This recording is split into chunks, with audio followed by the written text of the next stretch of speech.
Shalom, Devosi Ulangan 18 ayat 1-8. Demikian firman Tuhan. Imam-imam orang Lewi, seluruh suku Lewi, janganlah mendapat bagian milik pusaka bersama-sama orang Israel dari korban api-apian kepada Tuhan, dan apa yang menjadi miliknya harus mereka mendapat rejeki. Janganlah ia mempunyai milik pusaka di tengah-tengah saudara-saudaranya. Tuhanlah milik pusakanya seperti yang dijanjikannya kepadanya.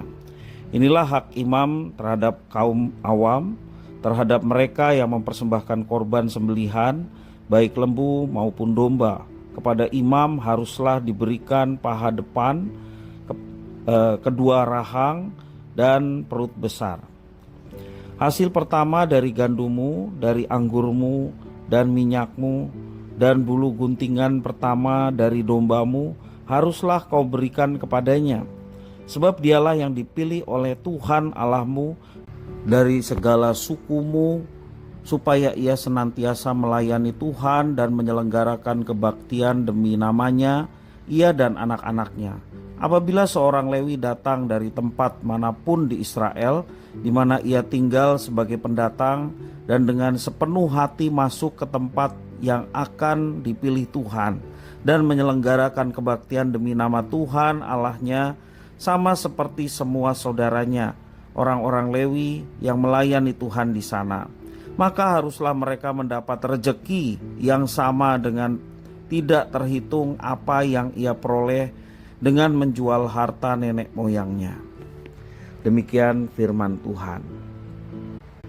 Dalam teks firman Tuhan yang baru saja kita baca ulang, menjadi salah satu dasar Alkitabiah dan warisan tradisi dalam kekristenan untuk memahami mengapa ada jabatan di dalam gereja, yang mana gereja membiayai hidup orang yang memegang jabatan itu. Meski warisan itu tidak seutuhnya diterapkan pada masa kini, dasar pemikiran yang dipakai sangat kuat diwarisi. Dijelaskan di dalam ayat 1-8 tentang adanya salah satu suku yang tidak mendapat bagian milik pusaka, yaitu orang Lewi atau suku Lewi. Alasannya karena mereka dikhususkan untuk menjadi imam yang tinggal di tengah-tengah saudara-saudaranya. Sebagai gantinya, kedua anak Yusuf, yaitu Efraim dan Manasye, masing-masing mendapat satu bagian tanah pusaka karena Yusuf mendapat berkat ganda dari ayahnya. Dengan begitu, tanah Kanaan dibagi menjadi 12 bagian oleh bangsa Israel kuno. Dari kisah pembagian tanah pusaka tersebut, kita memperoleh pelajaran bahwa setelah leluhur bangsa Israel kuno membagikan tanah pusaka, mereka kemudian membuat aturan khusus yang mengatur bagaimana suku Lewi dan keturunannya dapat hidup layak. Hal itu hendak menunjukkan bahwa para leluhur ingin memastikan tidak akan ada keturunan mereka yang kelaparan. Semua diharapkan dapat hidup sejahtera melalui apa yang telah mereka warisi, termasuk warisan jabatan yang diemban oleh suku Lewi.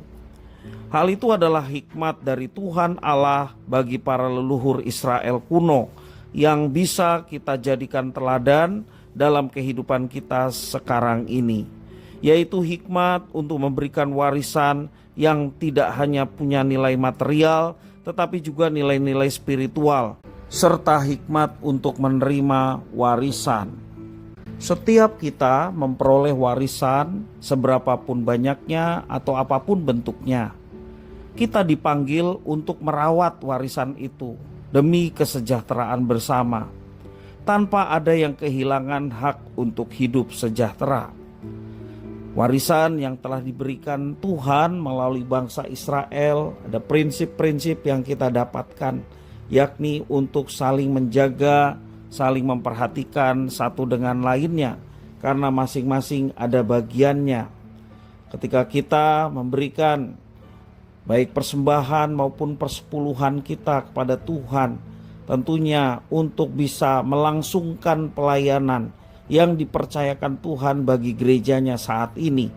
Segala keperluan biaya, baik biaya pelayanan, hamba Tuhan, maupun juga fasilitas operasional yang menggunakan dukungan biaya. Melalui umat Tuhan bersama-sama untuk dapat mempersembahkan apa yang dipercayakan, sehingga kelangsungan pelayanan boleh terus berjalan. Bahkan dari generasi ke generasi kita mewariskan warisan yang baik untuk pengabdian diri kita kepada Tuhan. Dan percayalah, Tuhan melihat kesungguhan hati umatnya dalam mengabdikan diri kepada Tuhan, sehingga semua jemaat Tuhan boleh mengalami kesejahteraan.